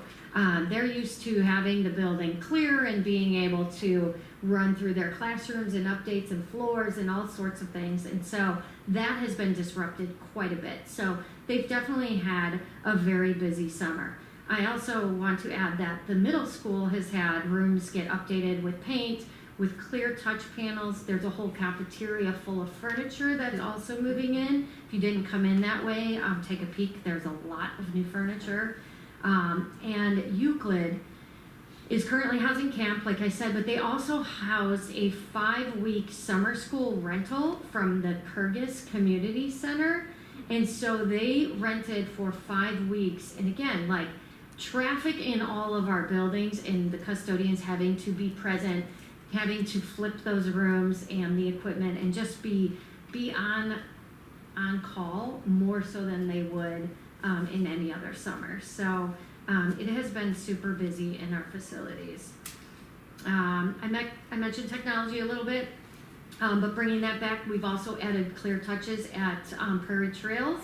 And then the department has been offering clear touch trainings for Indian Grove staff and others, and also preparing to swap out staff laptops. If you remember, we're moving from 2 to 1, and so that is going to start on Friday and continue for a couple of days. So very busy prepping this summer. Ribbon cutting coming up, and then also the other big thing is onboarding our staff. We don't have as many staff as we had in the years past, so that's been nice to be able to onboard at a slower pace. Those teachers are all coming in, and we are also onboarding new subs. I've interviewed, and we have new subs, 5 new subs to add to our pool, and we are going to be offering a sub refresher training to the new subs and also those who maybe only spent a couple days in our district, but we're offering it to all of our existing subs. So we'll be inviting 50 or so subs to the refresher training to get a little training on how to log in, how to accept jobs, learn a little bit more about the panels and things like that. So we're going to be very busy for the next couple of weeks. So welcoming our new staff, I put their names up there. Most recently added Genevieve to Euclid. She was the most recent hire. And so Euclid has 4 new teachers. Rosa is coming out of subbing. I don't know if you remember that name, but she had filled several long-term subs for us. So we're excited to have her on full-time. New art teacher at Euclid with the transfer of the existing art teacher from Euclid coming to the middle school. 1 teacher at Indian Grove, a few at the middle school, and nobody new at Prairie Trails. No new certified. We have some classified staff that we had some resignations come in the last week. All right, it's going to be a great year. Can't wait to see what we accomplish. I'm very excited to kick off the year. Any questions? All right. Next up, FOIA requests. We did receive a FOIA request on July 25th. Thank you, Mr. Berry, for handling that. And next up are future topics. Does anybody have a topic they would like to have considered for a future topic? All right, hearing none, let me entertain a motion in a second to go into closed session for the purposes of litigation at 9:08 p.m. Moved. Second. Is that Camardo and Ronstadt? We also have no action will be taken upon exiting of closed session, just so everyone's aware. Please take roll. I certainly will. Friedland, yes. Camardo? Yes. Bianchini? Yes. Sorry. Grimby? Yes. Johnson? Yes. Ronstadt? Yes. Pfister? Yes. We are out of open. Okay. Rusty. We have a 5-minute break in case you gotta to the facility.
Yes. Bianchini. Yes. Pfister. Yes. Friedland, yes. Grimpy. Yes. Camardo. Yes. Johnson. Yes. All right, all in favor of adjournment at 9:23, say aye. Aye. All opposed, say no. Ayes have it, we're adjourned at 9:23. No, just kidding. Next board meeting is on September 9th. I won't be able to make that one. And I don't. You working?